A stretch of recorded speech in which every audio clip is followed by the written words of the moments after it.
Hello and welcome back to our final episode of 2025 of the Ground and Root podcast. On this podcast, we are exploring the world of holistic and functional strategies to enhance healing and to help you stay cancer free. I am your host and holistic cancer dietitian, Dion Detraz, and I'm so excited to be with you here today on this final day of the year. It is New Year's Eve, the last day of 2025. And in today's episode, we are going to talk about how to step into the new year, step into 2026 with intentions that actually will work. Okay. We are on the precipice of a brand new year with limitless potential, limitless possibility. In last week's episode, I talked about how 2025, the energies of 2025 and 2026 are very different. We are about to embark on a brand new year with new energies that are supporting us in a different way. Now, like I said in last week's episode, and I am going to recommend if you haven't listened to that first, you probably should pause this, go back, listen to the reflection post first, because it is a two-part series, and then come back to this. It'll make more sense. Okay.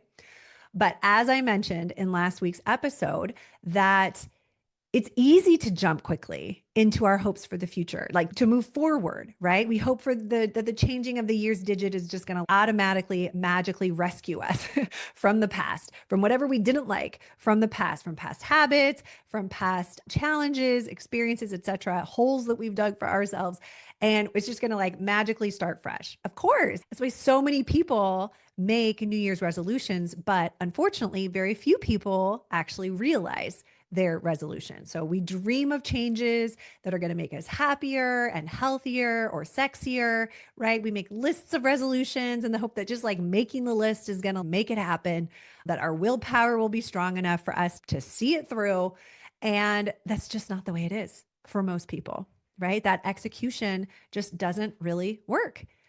It's estimated that every January, at least in America, I don't have global numbers for this, but it might be similar in probably European countries, but roughly 1 in 3 Americans will set resolutions for themselves to better themselves in some way. But a much smaller percentage of those people actually make good on them, see it through, right? It's estimated that at about 1 week in, 75% of people are still sticking with it, but that means 25% of people have already let it go a week later. But less than half, maybe around 40% or so, are still on target at 6 months later. So these are not productive goals, right? Productive resolutions. And I'm going to give you 5 tips today of how to make actual intentions and goals for yourself that will stick and will manifest. Okay. The first tip, though, is we must learn from the past. And that's why in last week's episode, that I spent the whole episode talking about that, about reflecting on the past year, what worked well, what did not, what are you releasing, leaving behind, what are you ready to step into? Okay, so first, listen to that and do the exercises, the journaling prompts I suggested in that episode if you haven't already. Okay, then we're going to dive into the next 4 strategies. Step 1, learn from the past, release what's you just don't want to bring with you anymore. Okay, step 2, next, we start with just one primary goal. Okay. All the other intentions, all the other actions that we want to take are going to be based on this one goal, which is putting yourself first. When you're willing to prioritize you and your self-care and your health and your needs and your desires, everything else falls into place. It is the absolute selfless thing to do. Even though we've been brainwashed to think that's selfish, it is not. It is the selfless thing to do. This is what I've seen in myself. And honestly, in all the clients that I've worked with over the years, when you put you first, everybody benefits. Now, for those of you who have gone through a cancer journey or are currently going through a cancer journey, then you already know now is the time to put you first. This is your ultimate permission slip where you get to do what you need and want. Nobody is going to tell you not to. We want to carry this energy forward, whether you're moving through cancer or not. You come first. The thing is that when you take this mentality that you matter first, right? That your health, your wellness, your dreams and desires will ultimately benefit everybody else. This is also changing the relationship you have to yourself. This is bringing more love and attention towards you. And when we make intentions and goals for ourselves that are from a place of love in ourselves, those are going to be more meaningful and more successful goals. Okay. On the contrary, when we're setting intentions from a place of hate or disgust or just like we're done with ourselves, we're setting ourselves up for failure. So we got to first, so step number one, right? Or tip number two, I guess, technically, sorry, it doesn't matter. The order is to put you first and from a place of love. Because when you put yourself first, it's like the ultimate act of self-love. Okay. So let's agree to do that. Anything else that we come up with on our list is because it's from this place of like me first. And that is now we're changing our relationship to that as being a selfless thing, not a selfish thing. All right. Tip number 3, the next step is again, before you jump into that list, let's first just set some time aside to dream. Do you even know what you want? Do you know what you desire, what you dream, what you want the rest of your life to look like, who you want to spend it with? What is your soul's purpose? Do you have the answers to this? If you do, then you may not need to set aside time to dream. You may have already done that and you know where you're headed. And then we can continue. Okay. But if you haven't, now is the time. We're in the energy of winter. Winter is about rest and reflection and dreaming and magic and setting intentions. Spring is more about action. It doesn't mean we're not going to start taking steps, okay? But the energy is really supporting you to dream right now and to rest and to listen to your intuition. That water energy, it's intuitive energy. Who are you really, okay? Who are you meant to be? What would that look like? What do you desire?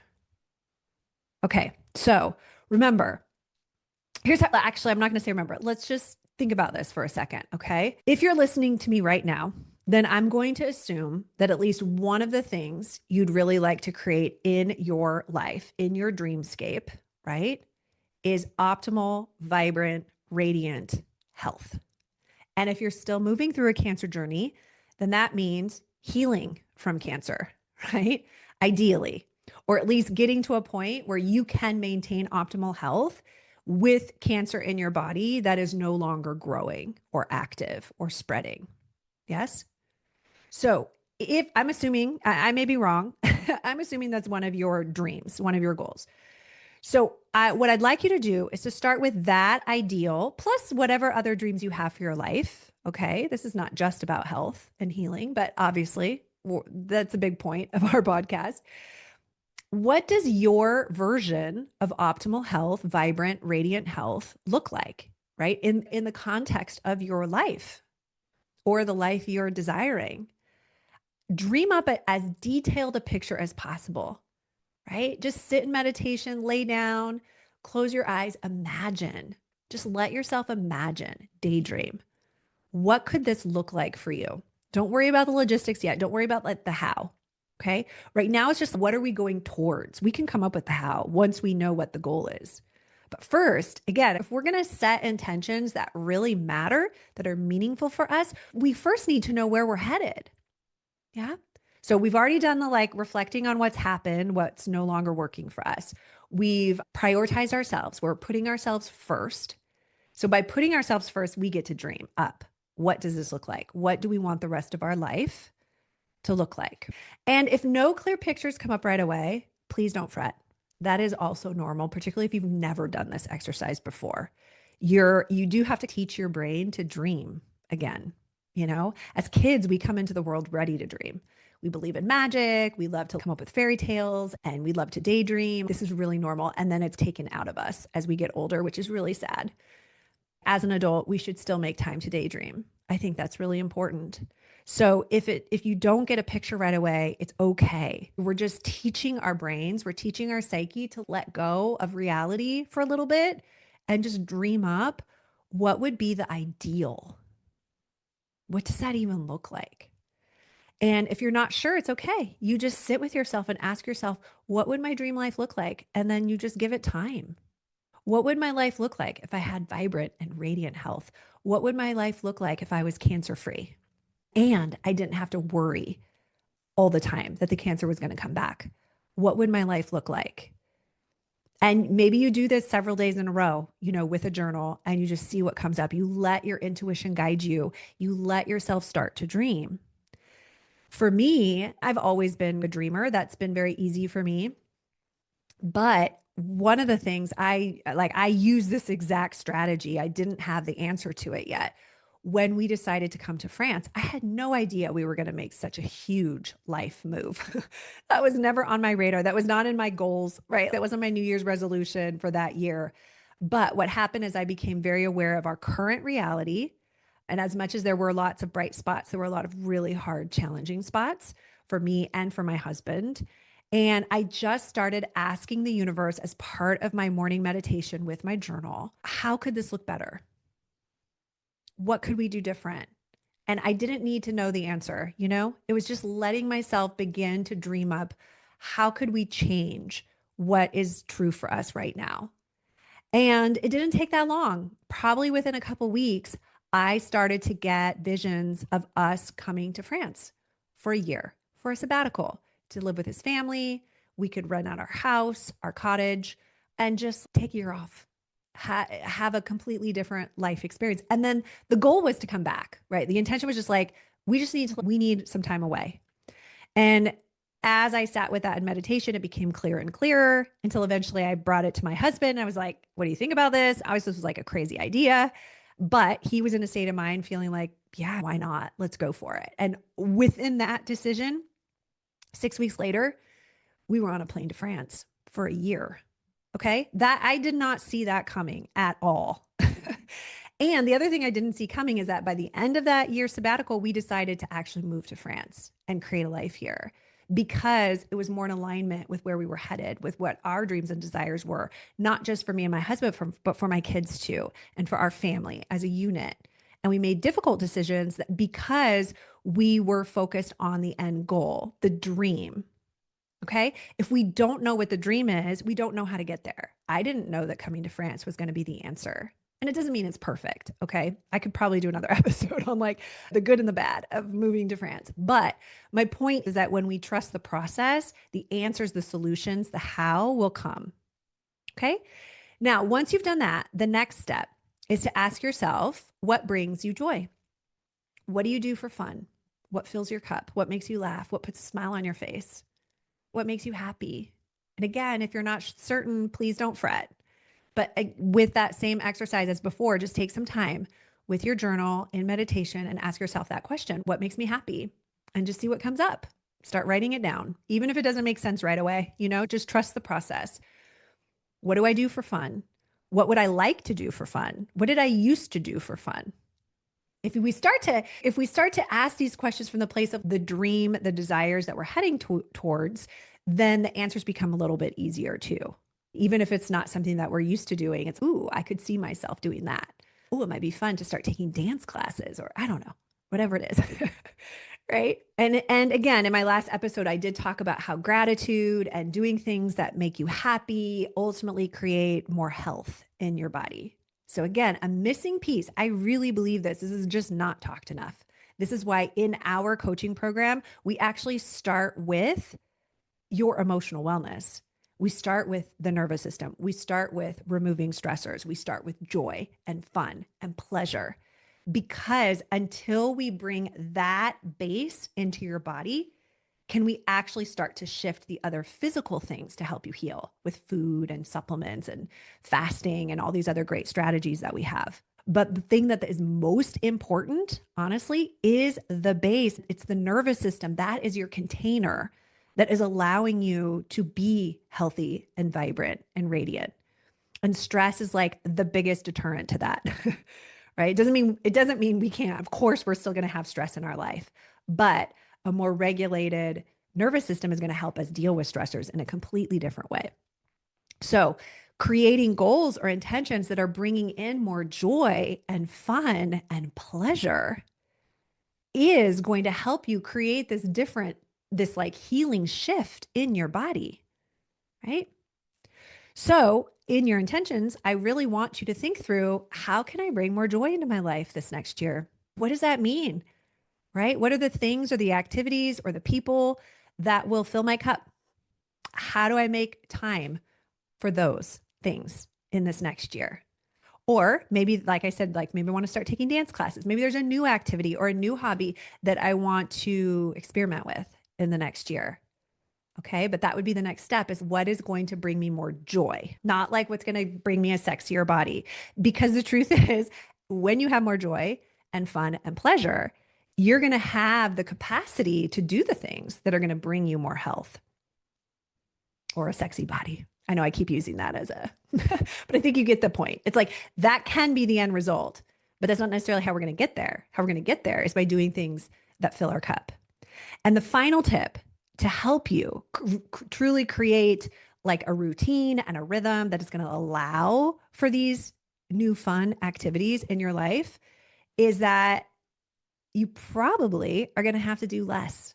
You're going to, in order to create space to do more fun things or to have more time for rest or more time for sleep or more downtime, is we're going to have to start doing less, you know? And when I talked about creating space to dream, that winter is a season of rest, you are being supported right now to do less energetically. So if you can pull out the to-do list, pull out your list of responsibilities, and just like really with a fine-tooth comb, go through that and be like, what do I really not have to do right now? Or what could I ask somebody else to do for me? Or what could I just let go of? You know what? Ultimately, that's actually not that important. Let's let that go. So we need to create some space, right, in our routine, in our day-to-day, week-to-week schedules, so that we can do more of the fun things, so that we can have more time for rest.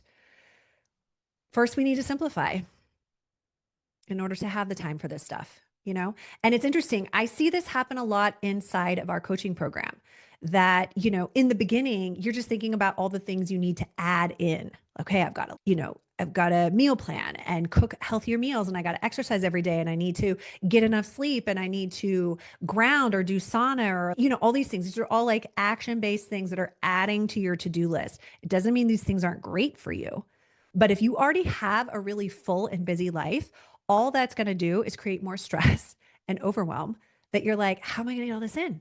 And more anxiety, because now you feel like, oh my gosh, I'm not doing enough things. I'm not going to help myself heal. Like, you see how you get into this spiral, right? So in order to prevent that scenario from happening, we have to first open up the schedule. We have to do less of the things that don't really matter or that somebody else could do for you. You know, create space in your schedule, and then bring in the things that are going to fill your cup and promote better health. And it's interesting, one of our clients in the program, she's been with us for many years now. She's past her cancer journey and just like the long-term prevention plan, but still getting a lot of support from the community. And she on a call said, you know what? I have to tell you this, that you've been telling me forever to streamline my schedule, and that's been hard for me to do. And I've struggled with sleep for years. And I've tried all the things, the circadian rhythm support, right? The supplements, like all the things that, all the strategies to help. Sometimes it helps a little bit, but never like enough. And then I actually decided to like clear my schedule, to just do less. And guess what happened immediately? She started sleeping better. Yeah. It wasn't another potion or pill or magic thing. She just needed to create space in her routine so her nervous system could calm, so that she could sleep better. And then obviously that's going to promote better health and healing. Okay, so let's quickly summarize these 5 steps. Today, if you have time, obviously it's New Year's Eve. It's a great time to go through these exercises. If you don't have time within the next week, right? Just because tomorrow is the first day of the year, we're still in this energy of like new beginnings. So take advantage of this time of year and go through this step by step. So just as a reminder, step 1 was to learn from the past. So that's the previous episode on self-reflection. Okay. Step 2, prioritize you. That is the ultimate act of self-love, and all the action items you take from that place are going to better support you and you're more likely to succeed, to be honest. Step 2, step 3, sorry, create radical space to dream, to rest, to tap into your intuition, and to really tune into who you want to become. Okay. Who are you meant to be in this lifetime? What are you calling in? What are your dreams, your desires? What is that ideal life, right? That ideal state of vibrant, radiant health that you're working towards. What does that look like? Okay.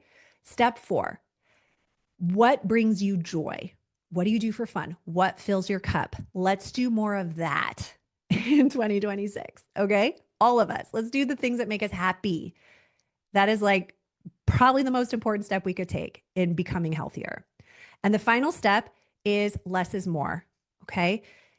Take a fine-tooth comb to your to-do list. What can you let go of? What do you really not need to be doing so that you actually have the space and time to do the fun things and to rest more? I hope that was helpful. It's a different way to look at New Year's resolutions, right?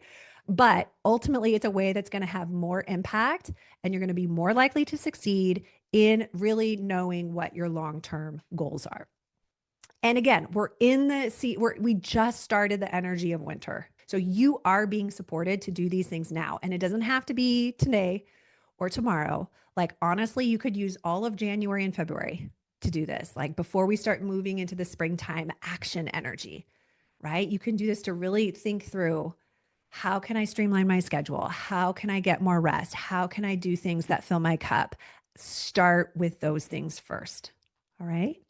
And with the podcast in January and February, we will be covering themes to help you support these things as well. Okay. So please continue to hang out with us because we're obviously going to continue this message as we move into the beginning of the year. If you want to connect with us more closely, please check out the links in our show notes. I have all the different ways that you can connect with us, whether that's within our coaching programs or just following us on social media or inside our free community. There's a lot of different ways you can go deeper with us. And as always, thank you so much for being here. I can't wait to see what 2026 has in store for you and for me and for Ground and Root, for all of us, for the world at large.